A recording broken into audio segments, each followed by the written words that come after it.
And then I'm going to say good evening, Facebook. Good evening, Corona Daze Professional Development Group. It's me, Danette Edwards. I am here with Katanni Bramhan, and I am excited that we are hosting her this evening. She's going to talk to us about our brand, and her presentation is called, Is Your Brand Causing You to Lose Money? She's going to go over common branding mistakes that business owners make. She's going to give us some examples of those mistakes, and she's going to tell us what we can do instead of making these mistakes if you're already making them. Katanni Bramhan is the founder and creative director of the K District, concierge branding boutique, and founder/lead artist at Cashed? Cascade, sorry. Okay. SFX, and Body Art. Over her 10+ year career, she has worked in a variety of industries and freelanced for global brands such as Aeropostale and Gucci, but now focuses on creative design and branding for professionals in the arts, entertainment, media, and event industries. So I am excited to host you, Ms. Bramhan. I'm going to turn it over to you right now, mute myself and stop the video. Oh, guys, Katanni has asked that we have a dedicated Q&A, so please drop your questions in the chat box if you're on Zoom or in the live on Facebook, and we'll cover them at the end. Thank you. All right, then, here you go. All right, thank you so much, Danette. Once again, my name is Katanni Bramhan, and I am the founder and creative director of the K District Concierge Branding Boutique. And as she stated, I am going to go over common branding mistakes that I've seen mostly small and mid-sized business owners make. So if I can share my screen here, let's see.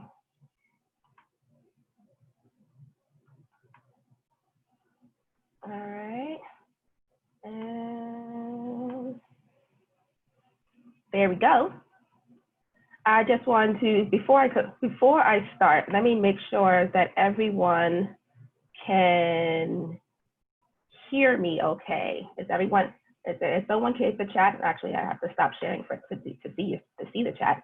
Make sure everyone can hear me. Is everything all right? Everything good? Yes, we can hear you. Awesome. All right, so let's get right into it. Let me go back to sharing my screen. So,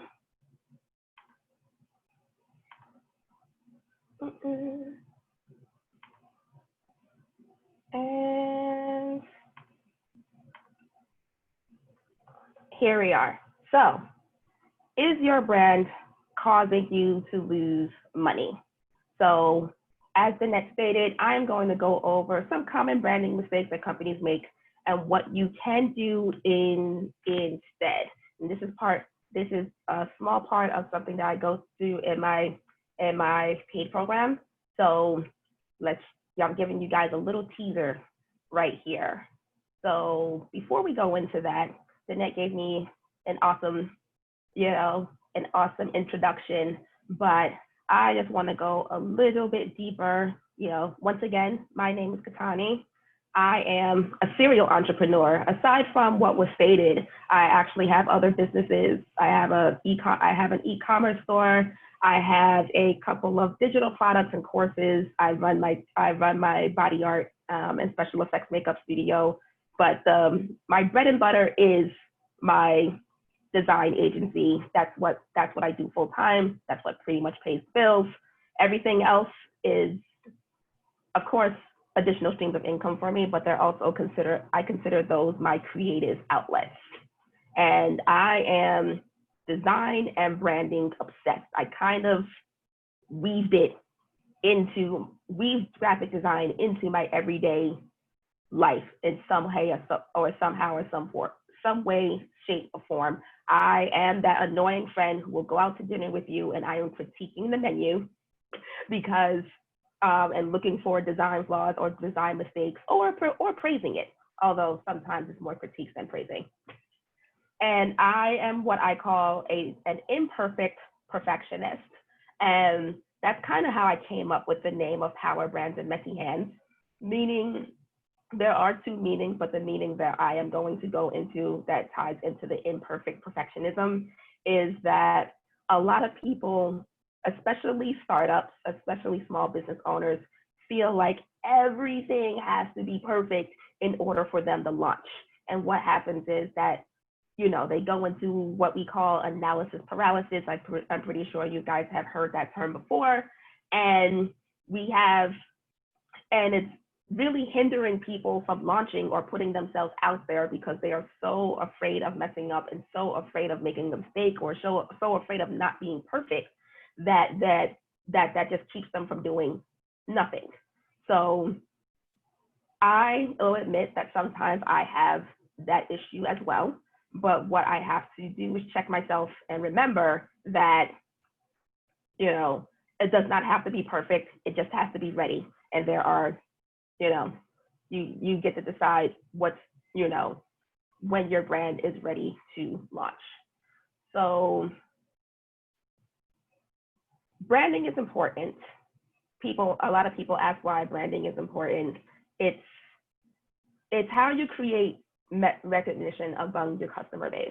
You have to, and this goes beyond your logo and your color scheme and your website or anything to that effect. It's how people feel when they think about you or your company. You know, how do you make your customers feel? How do you want your target audience to feel after their interactions with you or after they purchase from you? So basically, what I just said is how your product is perceived in the marketplace. So when you have a solid brand strategy, that will help you stay focused on your original goals and plans. A lot of times as brands evolve, or not even as brands evolve, as people are going along, they tend to deviate from why they started their company in the first place.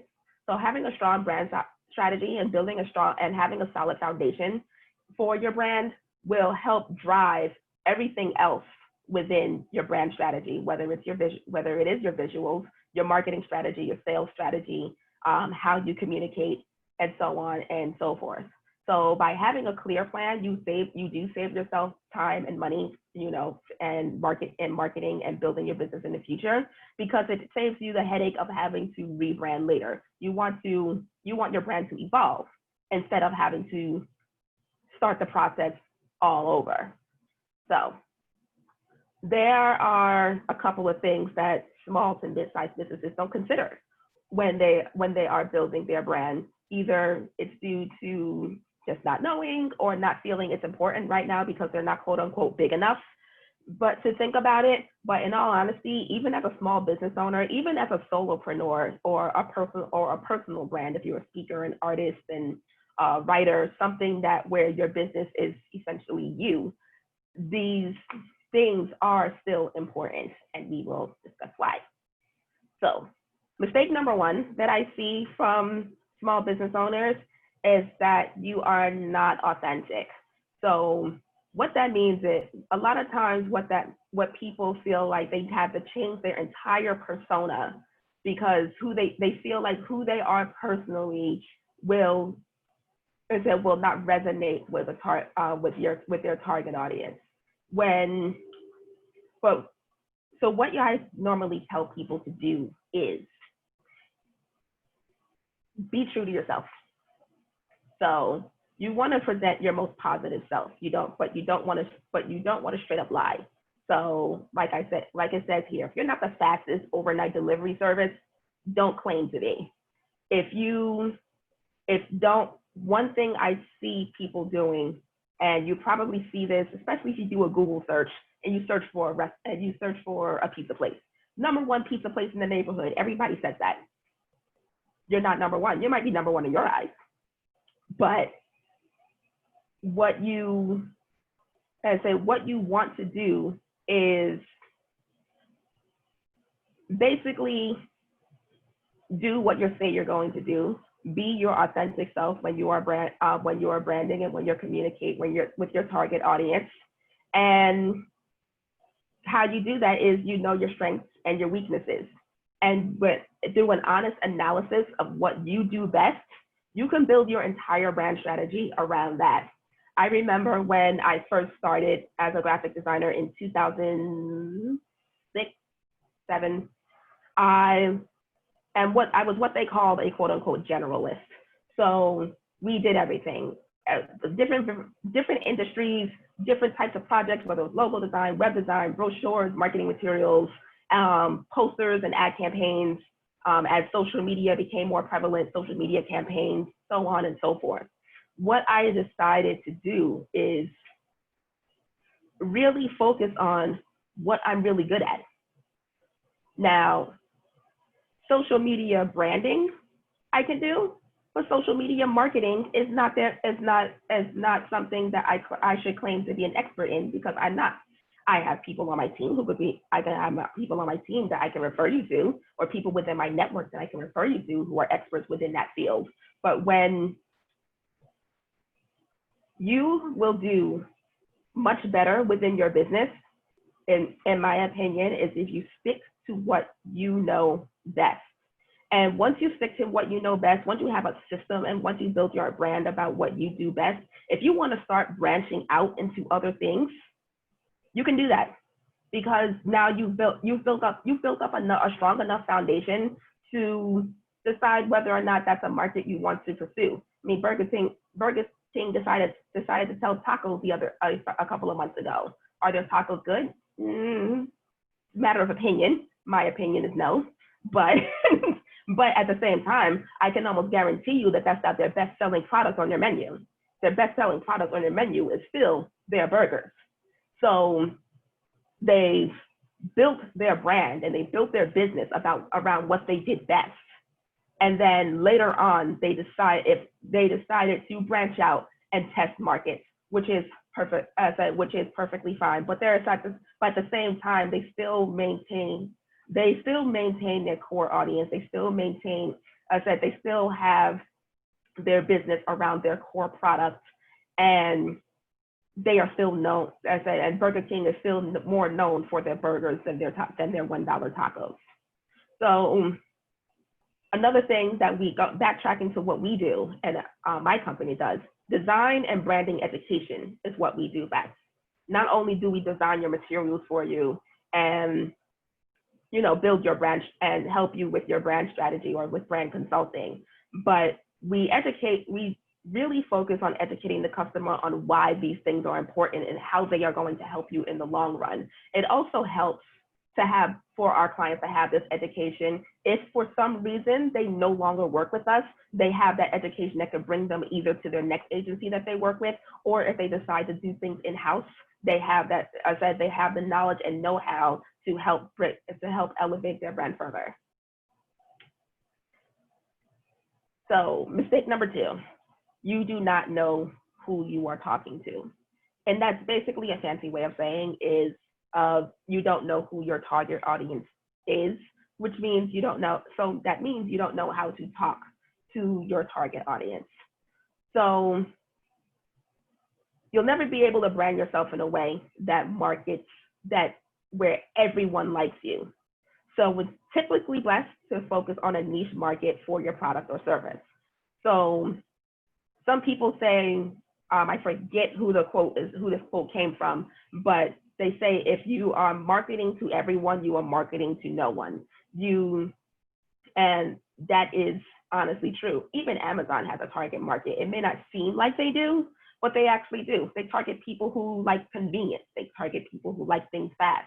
There are some people who can't stand Amazon and therefore do not use it.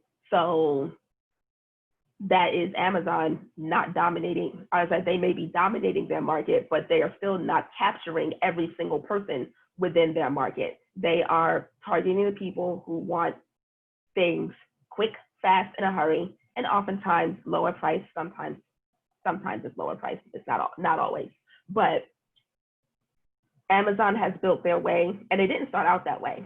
But that's another conversation for another day. But they started, they have, over the past couple of years, have built their brand on convenience, fast and right to your door. So what you could do is take time to find out who your target audience is. Some of the ways I do this, especially with my e-commerce store, because I was thinking I was talking to one market when really my branding and all of my products resonated with a different market. I do a very low cost ad campaign. I'm talking $1 to $2 a day for 5 to 10 days to just see just to see what demographic the ad campaign grabs. So as I stated before, when I first started my e-commerce store, I was running ads thinking I was targeting millennials within the late 20s to mid 30s, millennial women between the mid 20s and to mid 30s, when I really was targeting teenagers. And those are the ones who resonate with my brand the most. And what that actually helped me do, that actually helped me shape my brand message and my tone around that demographic and around that market. So what you want to do is do things to relate to, have your messaging and your tone relate to whoever your target market is. So customers trust and buy from brands they relate to. And as I just stated, if you market to everyone, you are marketing to no one. So another example for my own agency is that creatives and solopreneurs are my target.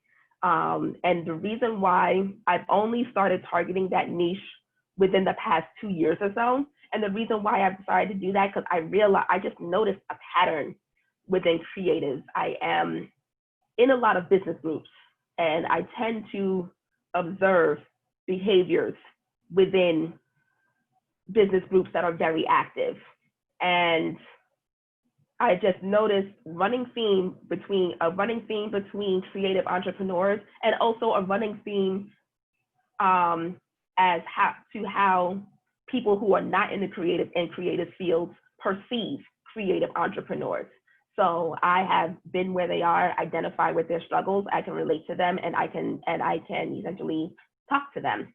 And that's another company that I feel is really good at relating to their audience is Apple and Nike, but mostly Apple. Apple makes you feel something with a lot of their commercials. I remember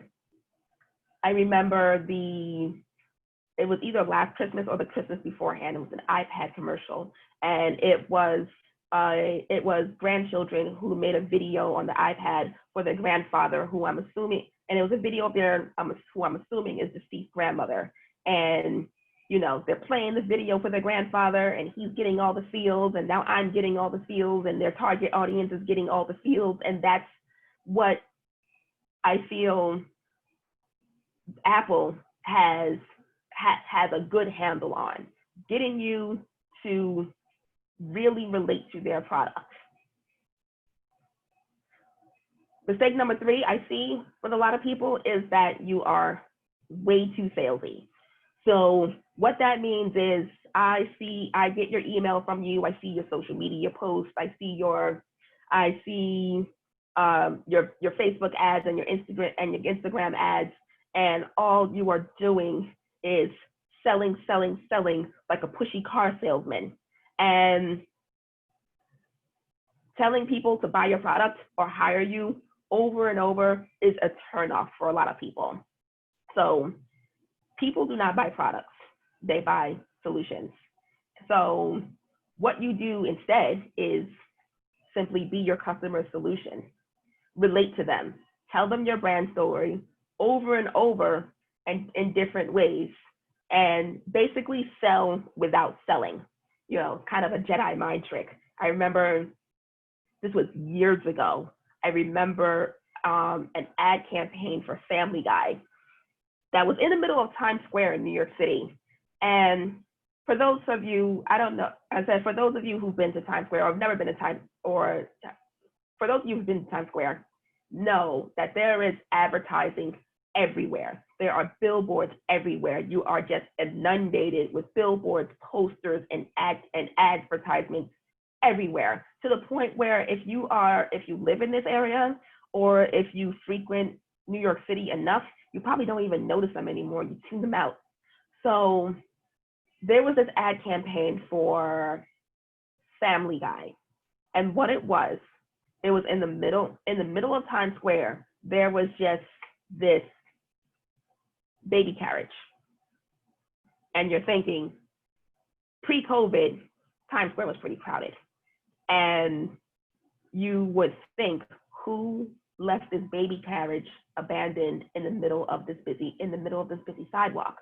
So what you do is when you walk up to the baby carriage, it is a cardboard cutout of Stewie Griffin, the baby in Family Guy, holding his middle finger up with the simply watch Family Guy on Fox, you know, blah, blah, blah, blah, blah. And will it make you tune into Family Guy right then and there? Probably not. I said, well, it'll either offend you or it'll make you laugh. But either way, they successfully got on your radar without directly selling to you. And that's the thing you want to do when you are advertising and talking to your target audience. You want to, like, again, tell your brand story over and over in different ways. So just a personal confession, I hate sales. I hate being sold to. If I know I'm being sold to, I'm immediately turned off. But what I do like is an interesting concept, an interesting story, something different, something new, or even something that I need in everyday life. You know, if there has to be something about you that grabs my attention, and that is honestly true for the general consumer, for the general market, there has to be something. If you are new and you're trying to break out into this market, there has to be something that grabs your target audience's attention. So with me, I have a service-based business. So I don't, for the most part, I mean, I have other things, but for full-time, I have a service-based business. And I inject what I do into almost every conversation I have. And I call it attraction marketing. Whether I can be out at a bar, out at the, you know, not out the supermarket, because I don't strike up small talk with people. But if I am talking to people or people are talking to me, I can't even explain it right now, but there's a way I just inject what I do into that conversation. And what happens is, since being a business owner full time around amongst my own inner circle is not something that's generally common. You know, people are intrigued. People want to hear more. People want to hear about what you do.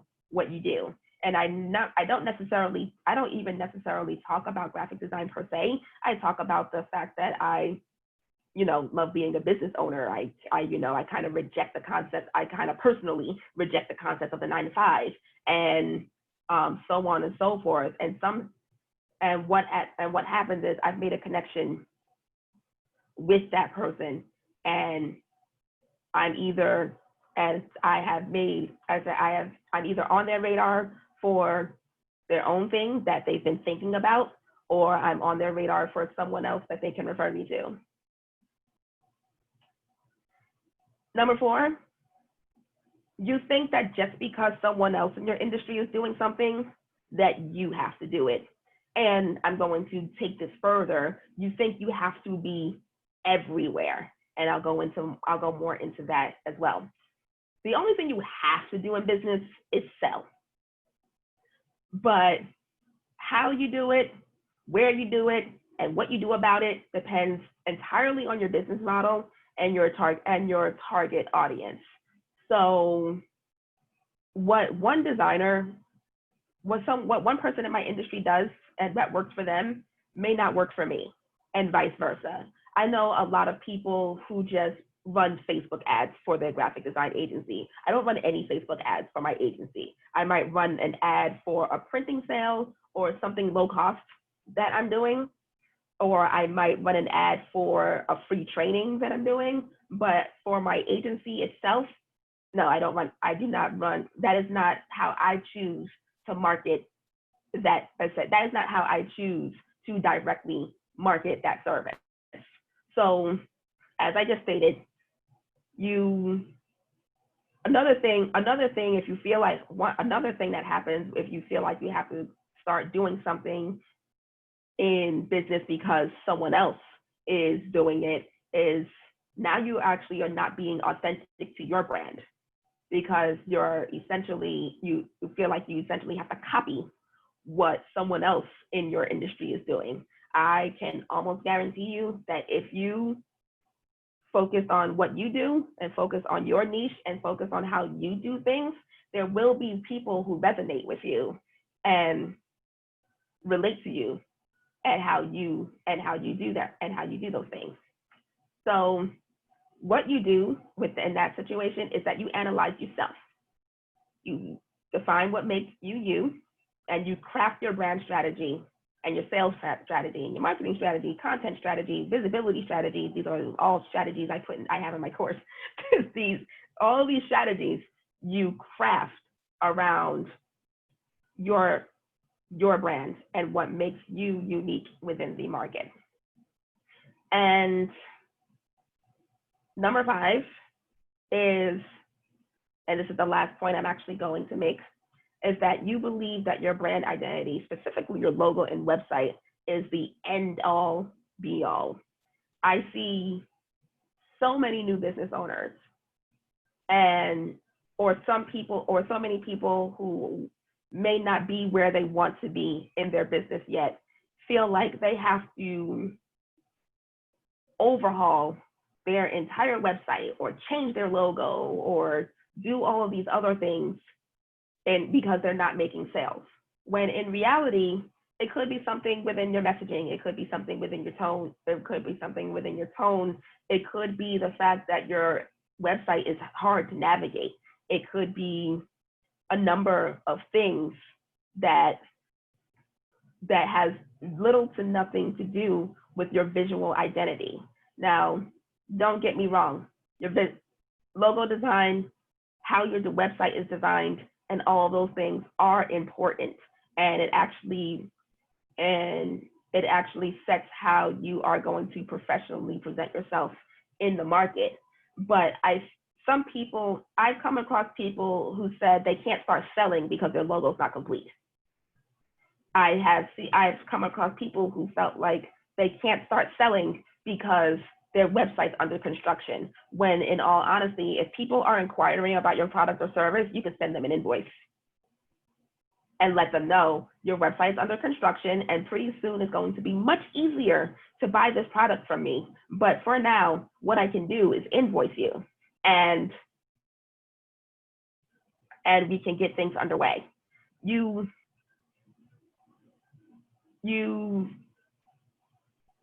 There usually is something else. If there's a brand disconnect visually, then of course, by all means, we craft your visual identity to match your brand's messaging and tone. But if your visual identity looks fine, then there's something else going on.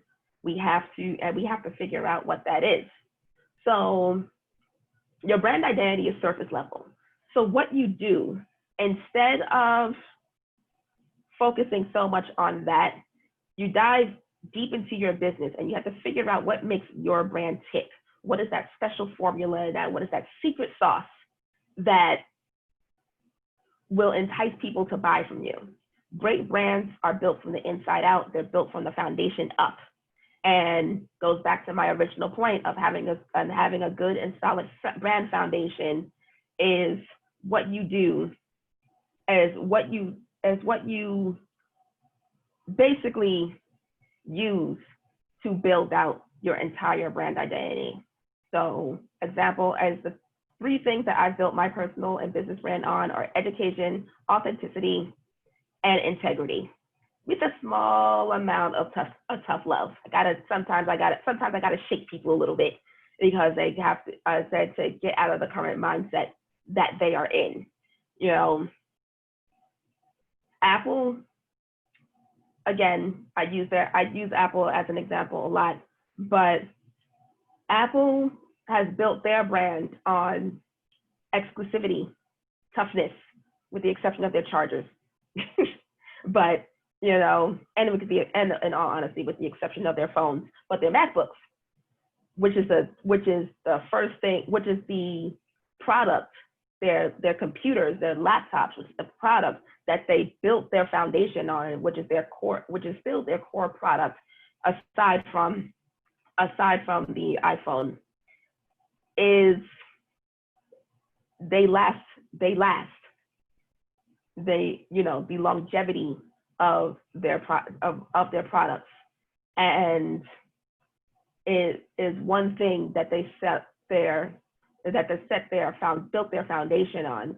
Now, their core audience and their foundation has changed slightly with the development of the iPhone, but at its core, you know that when you buy an Apple product, you are going to get a product, you are most likely going to get a product that's going to last for quite a bit of time.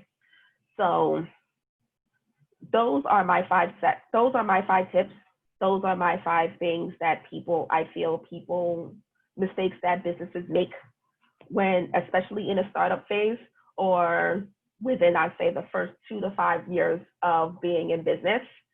So there are tons more that I go into, but these are the 5 core ones. These are the 5 core ones that I tend to see among small and mid-sized businesses, and that is pretty much it. You know, so if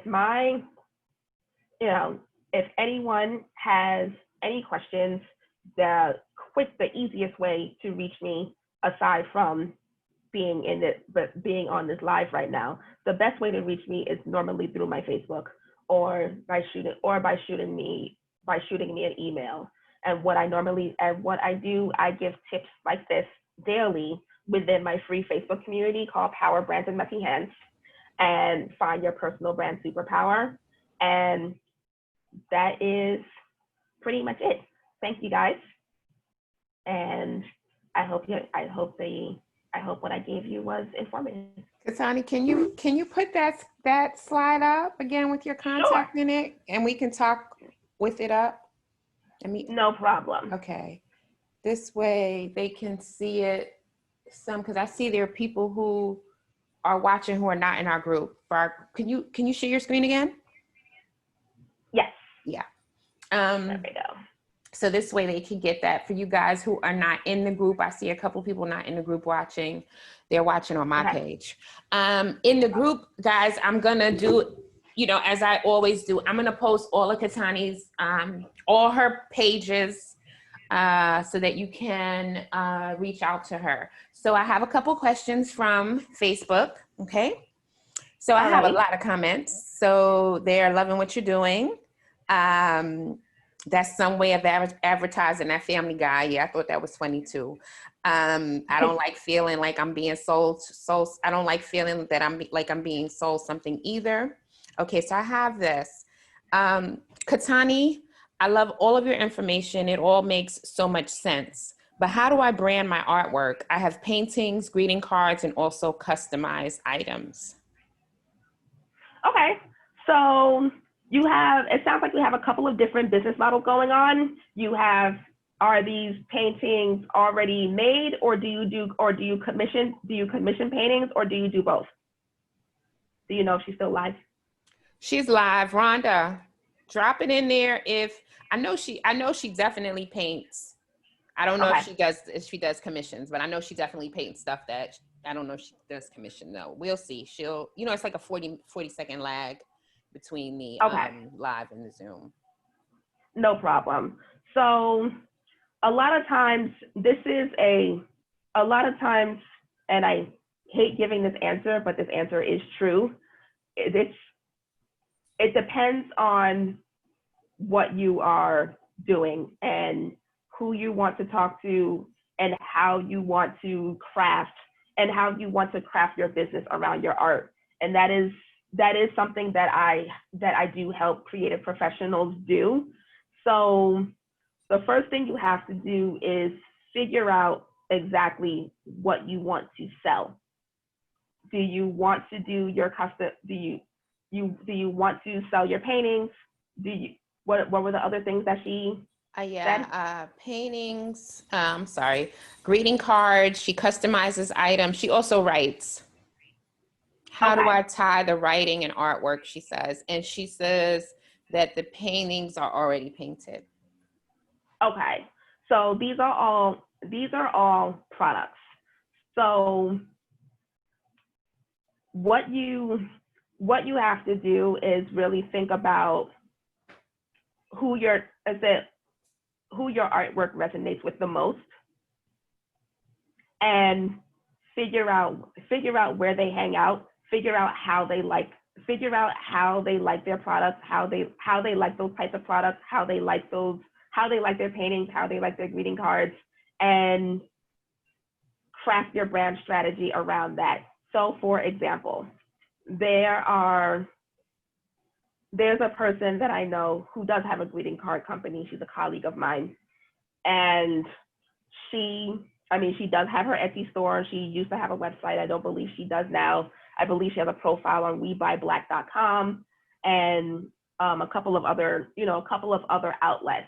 But what she really focuses on is the fact that the greeting cards that she makes, the people that she makes greeting cards for are the people who like something that's handmade. If you look at her style, everything is, cut by, or even appears to be cut by hand and crafted, and it's not really perfect in certain way. So she basically targets people who prefer that style of artwork. And what she did to find those people was just to hang out in different, not only tell her immediate network, but just hang out in different groups where people, art appreciation groups and, other business groups and so on and so forth. And what she does is tells a little bit of the client's story about how she came to that, how she came to that design. So every person I know who does customized items and customized artwork, or sell custom pieces, or sell paintings, does this. Another person I know who who takes a wildly different approach. I'm going to be completely honest. He is a male. He is a man in pretty good shape. He is in pretty good shape. He uses that. So okay. he is. So when he is painting, not gonna lie, paint shirtless.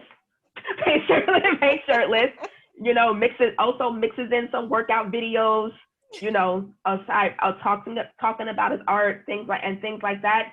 And yes, he is one of the few people I know who makes a living as a fine artist. All he does is paint. He does have some clothing. He does have some apparel that he prints himself. He does customized sneakers sometimes and customized shoes sometimes, but his core business are his paintings.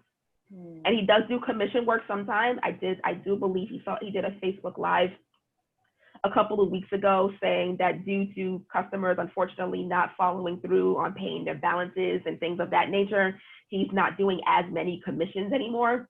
But I've known this person. I met this person, I think back in 2011 or 2012, and he was in school for art at the time, but he was already selling paintings at that time. He just went to school for art and marketing just to, not only hone his talent, but, get some more knowledge in the business and marketing aspect of what he wanted to do. And as far as I know, I haven't seen him in about a year or so, but as far as I know, he is still making a living full time selling his paintings. Wow. But his niche is probably women who want to see him paint shirtless. But that's how it started. I love That's it. how it started. That's how it started. But yes. now people have seen but people also see his talent. I love it. Rhonda says her paintings are classified as folk art. Okay. Yeah. Wow. Thank you. Where they hang out. She never thought of that. I get it. So I need to identify to the people or demographic I am marketing to. Gotcha. Thank you. You're Thank welcome. you. Thank you. Thank you. Art appreciation groups. Cool. Thank you, Charlene. She says that I bring the most amazing people on here to inform. Thank So I don't have any You more do. questions Okay. from Awesome. them, from the group. If you guys, you know, I'm about to give my 3. So if you have any more, go ahead and give them to Katanni. I am gonna start mine now. All right. So, oh, sorry, I don't know if you guys can hear all of that out here. Ambulances going by my house. All right. No So problem.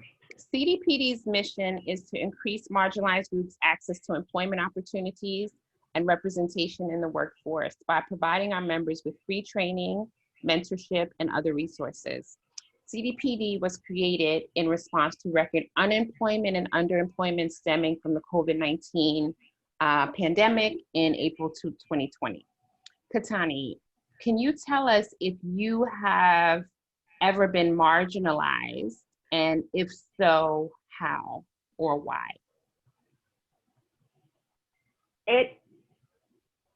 That's always, every time, whenever I'm asked that question, I always find it interesting because I'm pretty sure I have, but I don't recall something that was where I feel like I was blatantly marginalized. Mm-hmm. I do recognize that it happens. I do recognize, and I'm aware of the plight that people in marginalized communities face, and that we all face. But I never can recall a time where I feel like that I personally have been affected by that. Oh, wow. And okay. I consider that a blessing and a curse. It is. Because I almost want to, I see as of course it's a blessing, but at the same time, I feel like I can't identify when it would happen. It also could have something to do with the fact that I've been self-employed full time since 2014. Mm-hmm. And but before that, the jobs that I have taken, I pretty much kept to myself. Didn't really care to really get ahead or do certain things, because I figured this was a business that was going to that's just helping me pay the bills until I got my business going. Okay. And when I was younger, I worked mostly retail jobs, and if I did get promoted, it did happen. It happened fairly quickly. When I was associate to supervisor to manager, it was not something that that's not something I really thought about. Not something I strive for either, because I knew I wasn't staying. But if they were going to give me more money,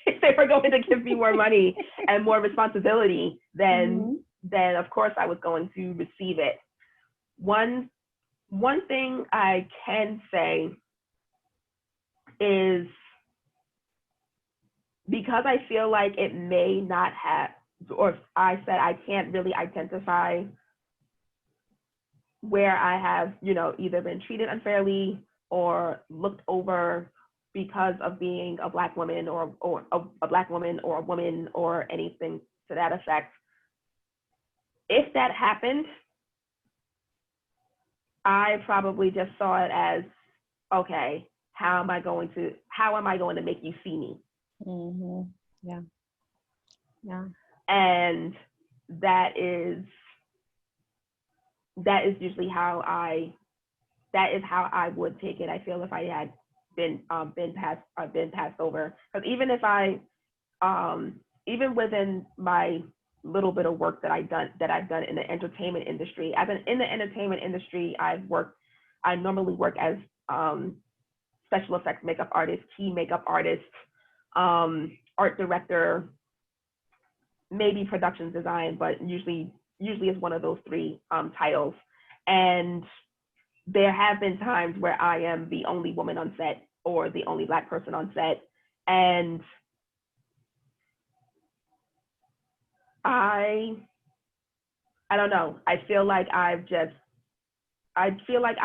armed myself with a presence of, you're not going to say anything sideways around me. So I hear you. And I don't like, and that's not something that I realized what was done. That's something that somebody said to me when they were when they were talking about, discrimination within the film industry or within the entertainment industry. And I also feel like I attribute it to the fact that I surround myself around creatives of color all the time.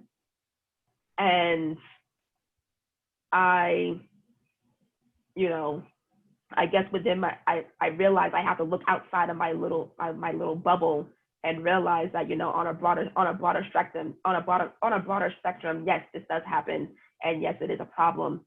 And what can I do to combat that? So what I do to combat that is I consult with and try to help as many professionals of color with their business as possible. And if full-time entrepreneurship is what you strive for, I will do anything within my means and to help you get to that point. So that's when, as I stated previously, I used to just be a general graphic designer and do different types of projects. But what I realize is these people need to know about branding. They need to know about marketing. They need to know about the strategies behind building your business, because I give you your design materials and I send you on your way. And whether you hire me for the rest of the things, whether you hire me and my team for the rest of the things or not, I want to know, do you have systems in place for the next step within your business? And if that answer is no, of course, I'll probably tell you, what else my team and I can do for you. But I at least say, you don't have to do this right now, but I said that is something that you definitely want to think about if you plan on being in business for the long run.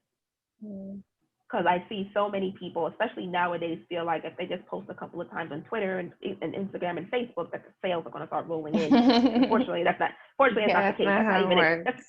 That's not even the case for me. Yeah. And I've been doing this for a while.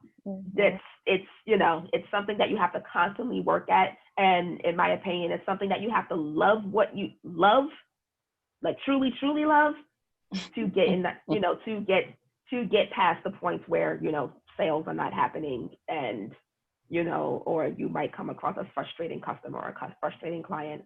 Yeah. So that is how I help.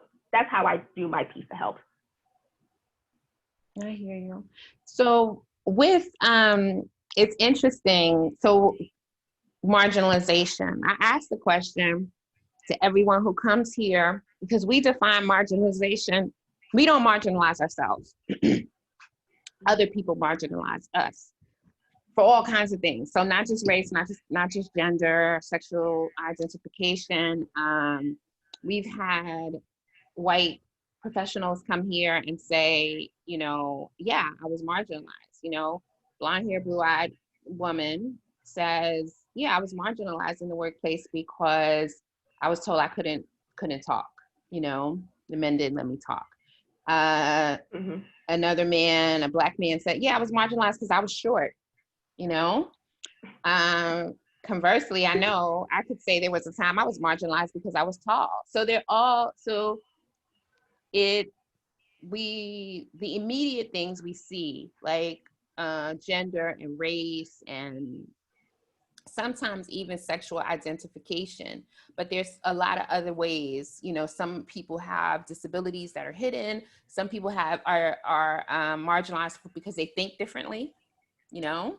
I think in a different way. I listen to a different type of music. So it just could be anything. I just wanted to put that out there. But thank you for sharing that with us.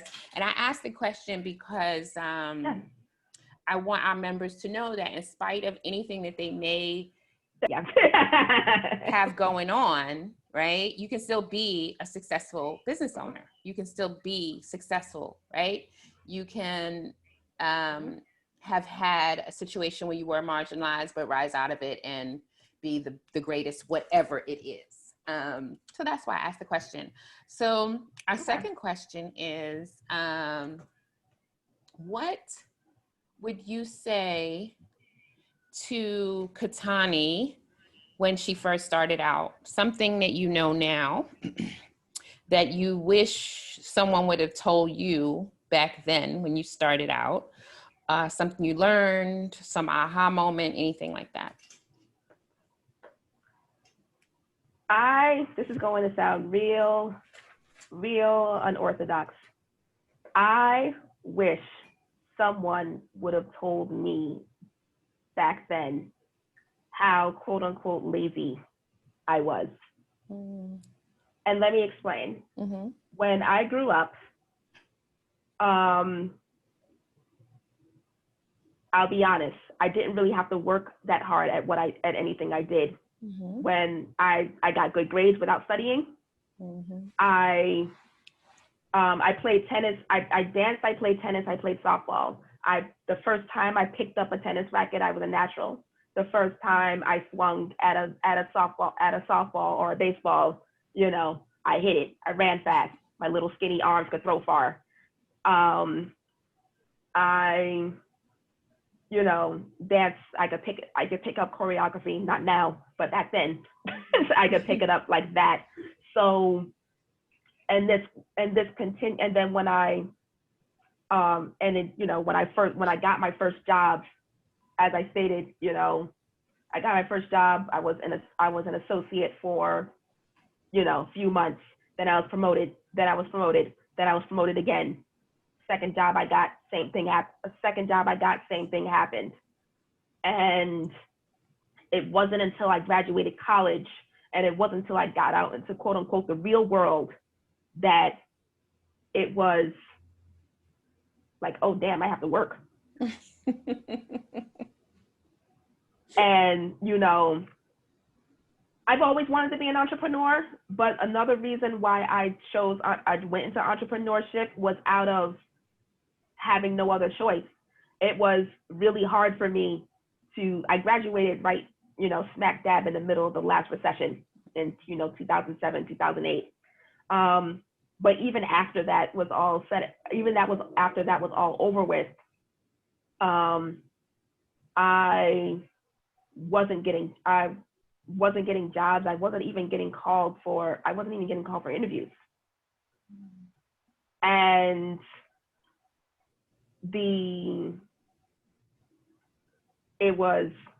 so that's something that I didn't realize until maybe I turned, you know, 30, 31, 32, that I realized that I should have, I could go, if I can go back, tell my 19-year-old self, or my 19 to 21-year-old self, that, yeah, yes, you were good at what you did, but it came so easy to you that you didn't know how to work at it.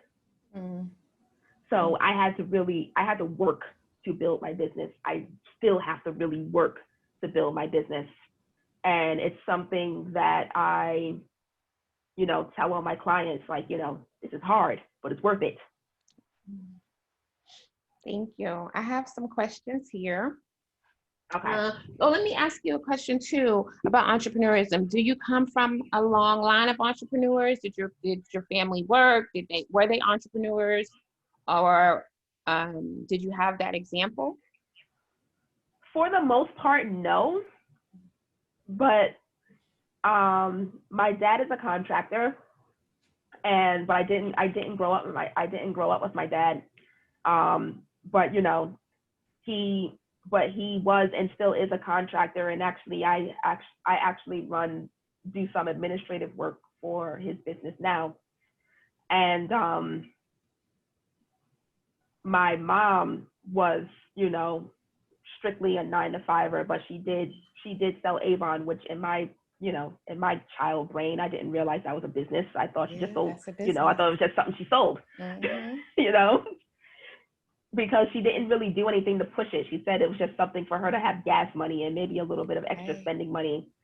But at the same time, I realized back in the day, when I have no idea how Avon is sold now, but back in the day, Avon had you had a catalog. You had a little book. You had the little order numbers. You had to write the order numbers down. You had to write the order numbers down in the book, and make your payment. And a week later, you got your Avon lady gave you your products, right? Okay. When I was 9 years old, I decided that I wanted to make friendship bracelets for my, fourth grade class. And so I sold them for anywhere between $0.25 and $1, depending on how intricate they were. Okay. And I actually sit and drew out an order book, a catalog. All right. And I gave them all order numbers. And I told people to look through the book and write your name down and write the order number that you want in your name and the amount that you have to pay, and give me the money, and then a week later I'll have your friendship bracelets for you. I had no idea that was a business. I was just doing what my mom did. Yes. That's why we need to see these examples, right? I don't know if you have nieces or nephews or godchildren or friends that have children. They need to see that example of you and how many businesses do you have? That I really work on, I'll say 2. The other ones are just but you still have others that you don't necessarily work on all the time, but every now and again, some income comes from them, right? Yes. How many streams of income? That are active streams of income, 4. 4. Okay. Yeah. Passive, I have passive streams as well, but. Oh, okay. So how many total? Approximately.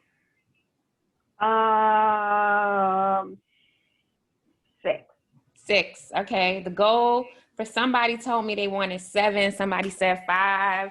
So we are pushing multiple streams of income in this group. Even though we're not a business group, we definitely are pushing multiple streams of income. So I have a couple of questions before I get to my last question. So, I have this one, but I'm gonna say it to her, Rhonda, but I want you to connect with Katanni, you and Charlene, okay? So they have one question on how do you market hair accessories, but that's specific, so I want you guys to reach out to her, okay? Alvin says, can you give an example of number 4? So I don't even remember which slide that was. Yeah, I gotta go back. Okay, we're going back, Alvin. Oh, you think because you have something to do, you have to do something in business that you think just because other people are doing something in your industry that you have to do it too.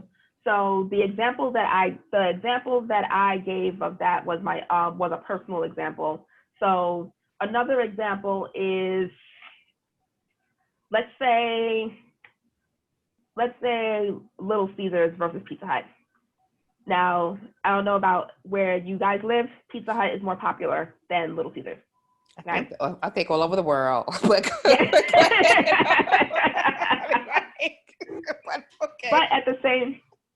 at the same time, every time I see a Little Caesars commercial, even though I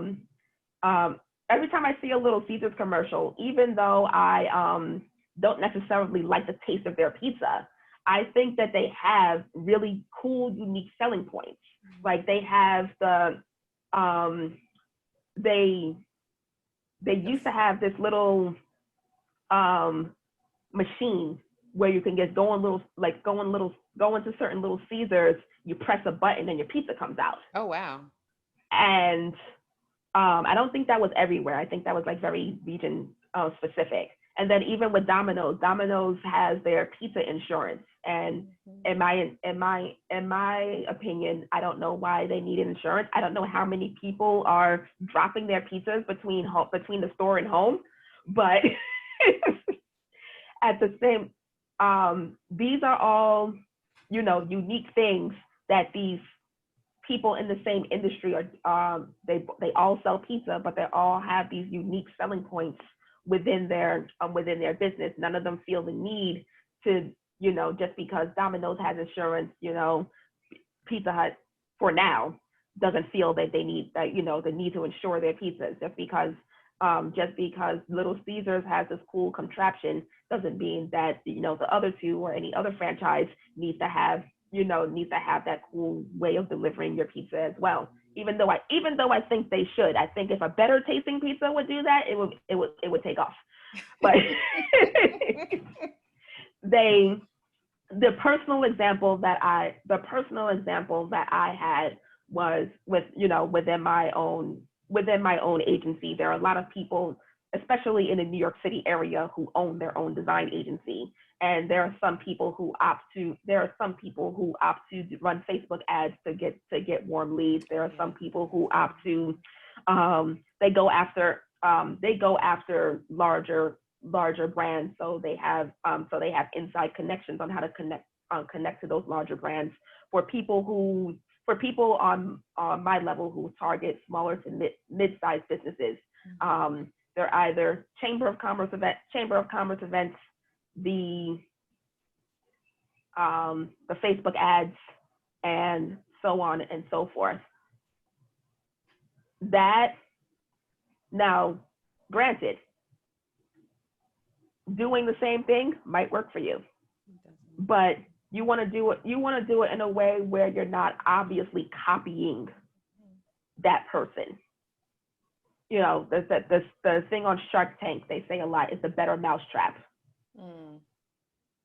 So I do one of my core ways of marketing myself is what I'm doing right now. I do quite a bit of speaking engagements. I do training sessions. I do I provide a lot of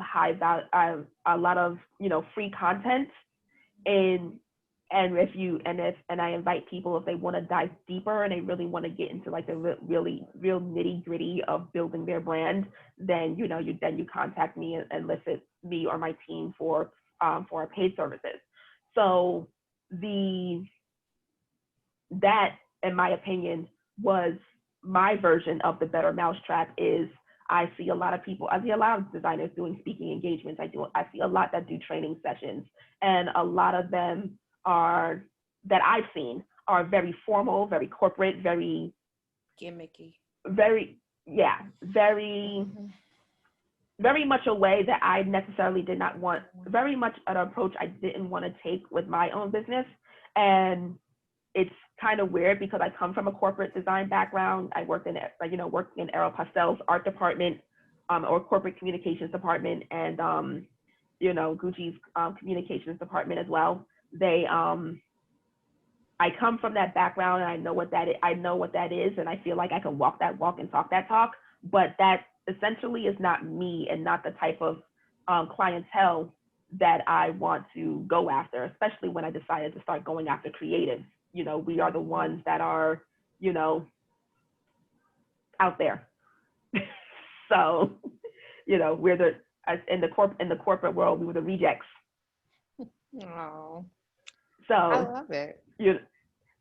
So my approach was to be very conversational, try to be as relatable as possible and be pretty much myself. And, and that's the approach I like to take with other people. I love it. Alvin, I think you're still there. I'm going to give you an example with Corona Daze Professional Development Group. There are a number of people doing stuff similar to what we are doing in light of COVID-19, but they're doing it for monthly subscription. They are doing it for their coaches. So they're these communities all over LinkedIn. So as we were growing ours, someone said to me, you need to do this, and this, because these two people are doing it, and this one has 10,000 people, and this one has 200,000. And I said, okay, that's not what I want to do, right? Because that's not me. I don't want to be the influencer. I mean, I was even told like how to post my content, how to respond when people respond to me. And that wasn't, none of that was me. And so I was like, no, I'm not going to do that. I'm just going to go ahead and do this. And perhaps if I did some of that, we would have grown faster, right? But my thing is, I have a picture, which is the vision that I have for what I want Corona Daze Professional Development Group to be. And if I do those things, then I run the risk. No, it won't be that, because it won't be me, right? And so I don't do them. So that's my example there, where I got like, where someone was really upset with me because I won't do these tactics, because those tactics were the things that were going to make me make money and help that person make some money off of me. And I said, no, that's not what we want. I really, as you say, Katanni, I wanted this to be me, right? Yeah. That this is me. It is a representation of me. So yeah. All right. It's funny you mentioned that, because I actually didn't go to I just realized I didn't really delve into the second point I wanted to make about you have to be everywhere. Mm-hmm. I tell people all the time, my social media numbers, if you look at them right now, they're atrocious. I don't think I have 1,000 followers on any of my channels. But at the same time, I still generate, my business still generates revenue, and I still generate income. Yeah. I say most of the people, I have retainer graphic design services. The clients that I've had that pay, high 3, 4, mid 4 figures a month for 2 to 3 to 5 year contracts, they don't even follow me on social media. They didn't find me on social media. That's not where, in my experience and in my, in my time of navigating and building this business, the high tier clients that I found were through networking, or through doing a free training, or through a speaking engagement at an event, when we used to be able to go outside, and or referred by a previous client, or someone within my network. That's where most of my high tier clients come from. In terms of, I am working on increasing my numbers now, and that's only because now I have lower cost digital products that that other people will have access to, who may not be able to hire my entire team to do something. I provided a lower cost solution for them. So I am now working on building my numbers, but I just started. Just started a couple of weeks ago. So, but I said that to say that, you don't need certain things. The only thing you need to do is sell. How you sell is on you and your target audience. Yeah. I love it. I'm getting a lot of love coming through here for you. Okay. So I love the Avon story. Katanni, you have given me such a plethora of ideas. Latricia will be connecting with you. Yes, multiple streams of income. Okay, guys, I get it. Don't be impersonable. Yeah, there goes that word, networking. Yes, networking. Okay, so I don't have any more. I'm gonna give you our final question. All right, guys, if there's anything, you better drop it now, okay? My final question, the group question is, what do you want to leave us with today? If there's one takeaway you want us to have about branding, what is it? You're a brand, whether you want to be or not. And I completely blame social media for that. But it is what it is. Even if you don't have a business, you are a brand as an employee. You are a brand as a person for hire. You are a brand as an artist, a writer, whatever you do. And if you don't take the time to craft who you are as a brand, then others will do it for you. Mm. So it would be wise to do what you can to control your own narrative. I love it. I don't have anything else, Katanni. I thank you for giving us your time tonight. I will post everything up so that people can just click it and get to you. So I'll post everything up in our group within the next couple minutes after I walk the dog. And you are always welcome to come back. So if you have anything else that you'd like to come back and talk to us about, if you ever put together something different and you want to give us a little snippet of it, remember, not what you actually make your money on, but a little snippet of it, we would love to have you back. I'm seeing some stuff come through right now. This was great. Thanks. Yes, I'm seeing a lot of love. So thank you. Thank you. What I will do from our group. I am doing a free live training on Tuesday. It is basically setting the foundation on building your brand. It is pretty much, it's not even any fluff. I've taken things from my paid course and giving it to people for free on Tuesday as a live training. And it is a precursor to my course launch that's relaunching on Thursday. But yeah, that's good. If you go to powerbrandcourses.com, which someone on my marketing team told me today that there's something up with the link. So if you are having trouble, you could email me and I can give you access to it. But hopefully it's fixed by now. Hopefully it's fixed by now. Post the link when it's fixed in the group, Katanni. So I guess I'm giving the wrong messaging. I tell everyone we don't sell in the group. And what I mean is, and you've been in this group, if you've been in groups like this, you get in a group and then people are in your box selling you stuff. They're constantly telling you, that's what we don't do. Yes.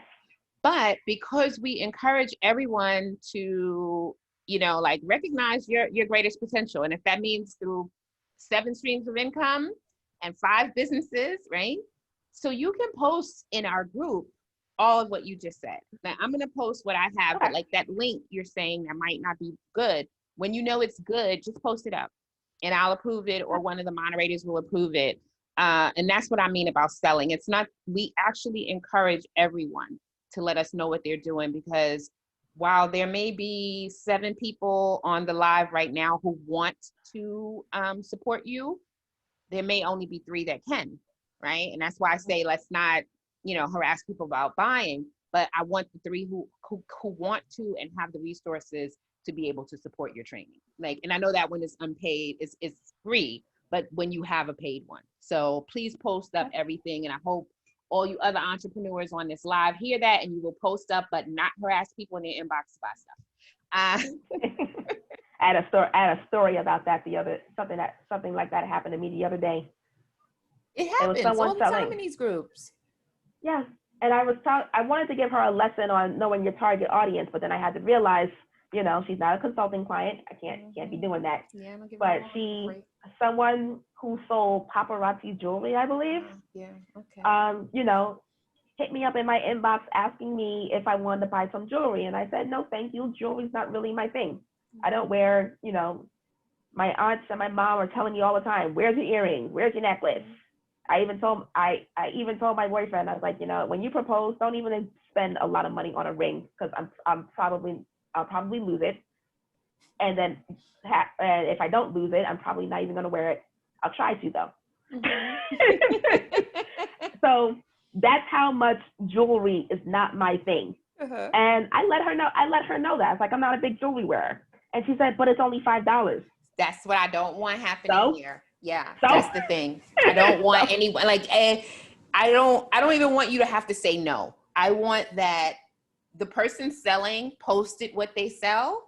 And if you're interested, you are going to click the link and you're going to buy from them. And that's what I say, it's a thin line where I say we don't sell. And that's what I mean. We do not actively solicit in the group, but you can post, you can advertise, but not solicit, if that makes any sense. there's a like a thin Understandable. line now. Yeah, because I don't want that happening to anyone. It's happened to me in multiple groups. And I mean, I have enough of my family selling paparazzi jewelry and Mary Kay and all that. I don't need it from every group I join, right? Exactly. So yeah.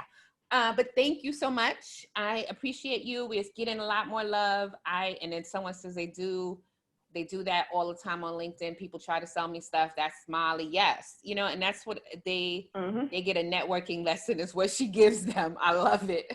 Latricia says the link is good. She just registered. So please, when we get off, just post it up in the group. Awesome. Okay, perfect. Right. You're always welcome to come back. You know, with anything else. Thank you so much. Thank you for having me. You're welcome. And if there's anything I can do to support you, you let me know. You are a friend of CDPD. I appreciate you, Katanni. Have a good night. All right. Thank you.